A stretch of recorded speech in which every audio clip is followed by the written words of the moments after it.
the U.S. saw an opportunity in Afghanistan to arm the resistance to the communist bad Soviet government in that country and essentially draw the Russians in. And they called it giving the Russians their own Vietnam. Right. They wanted to bait the Russians into like a never ending conflict that they couldn't possibly win. And then once they baited the Russians in, they gave the resistance to the Soviet government different kinds of arms and stuff like that. Now, there are a lot of pieces to the Mujahideen and the Soviet resistance. A lot of people will be like, oh, it's bin Laden. Oh, it's the Taliban. Oh, it's the Northern Alliance. And it was really all of them. And so this is where, bin Laden, I think, I don't know, maybe he had been to Afghanistan before, but I think this is where he makes a lot of roots in Afghanistan. I think there's a lot of different translations of Al Qaeda, but one of them in the general sense is the network. And so one of the things that he was doing was networking with Arab fighters to come to Afghanistan to fight.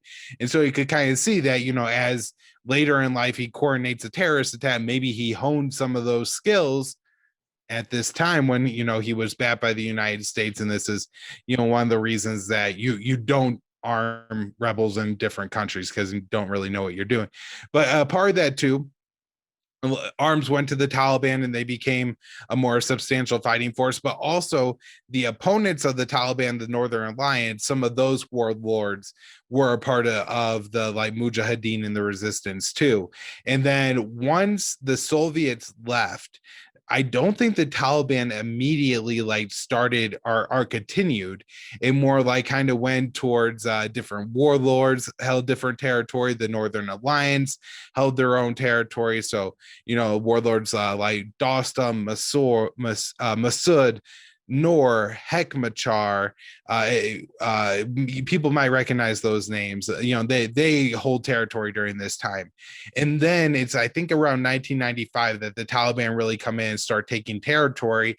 And the warlords were brutal. And so in some respects, I think the Taliban were, I don't want to make it out to be like the Taliban were like liberators or anything like that at all, but there were aspects of the warlord culture that was worse than the Taliban. And I'm sure the Taliban had other bad aspects, like, their public executions of women and stuff like that was absolutely horrific during this time. But they take, I don't know, like you say, like 2/3 of the country or so over the next like 5 or 6 years. And they do it with the backing of the Pakistani ISI, which of course Pakistan is not like a in-name ally, but a partner of the U.S. And so that's definitely something to remember during this time, is that the U.S. doesn't have a problem with this. Around 2000, the Taliban control Kabul and a lot of the country. They start to seek international recognition, but they don't control all the country. That's really important. And one of the things that for international recognition that the community wants is to eradicate the opium, the poppy trade in the country, and it really dips. And so if anybody looks at a graph, like in 2001, before the U.S. starts and gets involved there, there's really like no opium production in Afghanistan. It's very minimal, and that's because that was like a project of the Taliban seeking international recognition.